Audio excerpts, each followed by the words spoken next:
Go away. I know that there's media here that might like to snag you. And as I mentioned, reporters, there are faculty here, trustees, alumni, other students.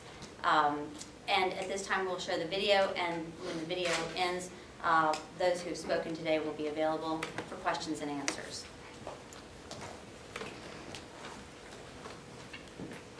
Debate over higher education and its rising costs. And with the cost of college skyrocketing, tuition and fees have skyrocketed by 170%. We've been listening to students and their parents. Higher education requires a successful model for these challenging times. Congressmen and the president are talking about the cost of higher education. We think it's time to do something bold.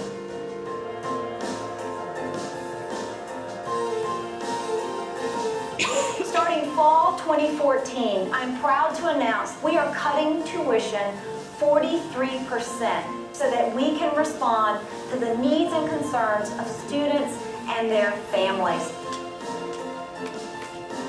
As Converse celebrates its 125th anniversary, we're stronger now than we have ever been in our history. We just completed a $12 million apartment housing project. We are breaking ground on new first-year experience housing, a new field house. We're launching a new genetic counseling program, a brand new School of the Arts. We've raised over $70 million. Just last year we were named number 3 in the country by Washington Monthly. But what we are most excited about is our expecting the largest class of new students in 25 years. One of our driving inspirations are the outcomes for our students. How we help them realize their dreams is our driving force and driving mission. I was allowed and I had the honor and privilege of being a part of making the decision. And although I am not going to reap the benefits of this, I am so excited about the wonderful opportunities that this is going to provide to future women. We have been working on this plan for over a year and a half. So we have been able to recreate a business model at this college that allows us to continue to provide a very customized education that supports, motivates, empowers the outcomes and dreams of our students, but allows us to do that at a much more accessible price. Converse doesn't want us just to make small changes. Converse wants us to make big changes, bold changes. Our alumni are serving as diplomats for the United States government. They're serving abroad.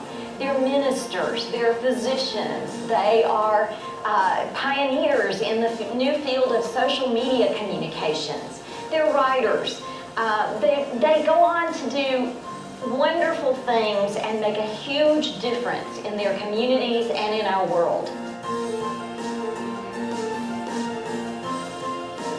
I think it's important that Commerce leads as an institution in introducing something bold, a new model. A lot of institutions are considering this kind of a price reset, and we are thrilled to be leaders in making opportunities available for more young women by being one of the first institutions that actually does cut tuition. In terms of innovation and doing what's right, you always want to be the first person or the first institution to take that step. At the end of the day, it's the right thing to do.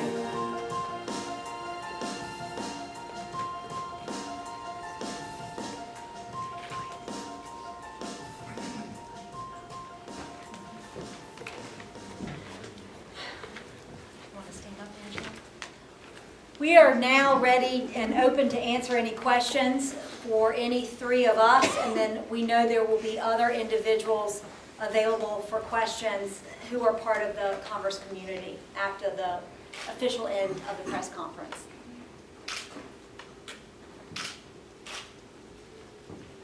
What are the other colleges that have also done this? There are a total of 10 colleges nationwide. I don't know the entire list.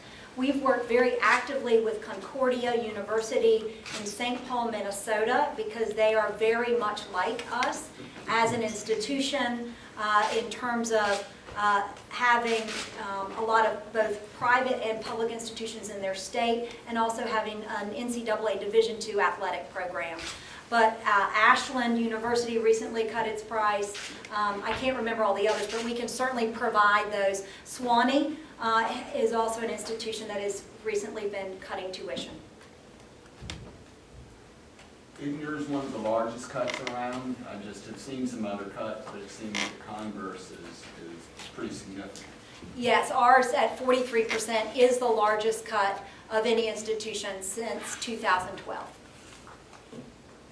What, in your view, is the reason for such a meteoric rise in college education over the past 10 to 15 years?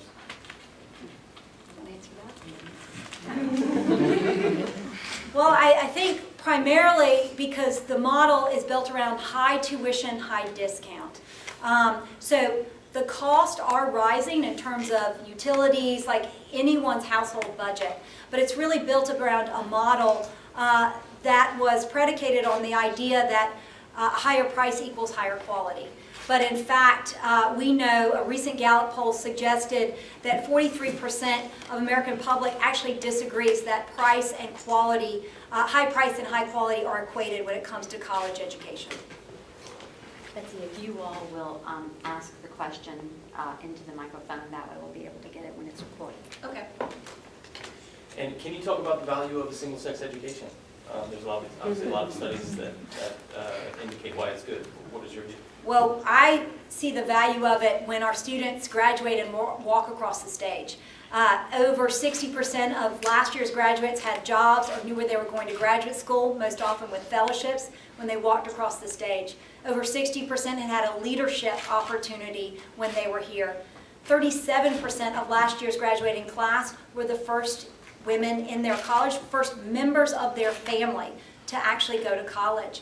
But for me, I see this experience allowing students to grow and develop personally and professionally into their best selves. It is really all about providing an education that is acclimated, adjusted for the young women here. Angela, do you want to add anything to that? It's about accurate. I mean, Erica, my sister, was a first generation, so she falls into that category. Our family falls into that category. Any other questions? Okay. Well, with no other questions, I want to thank you all for joining us today.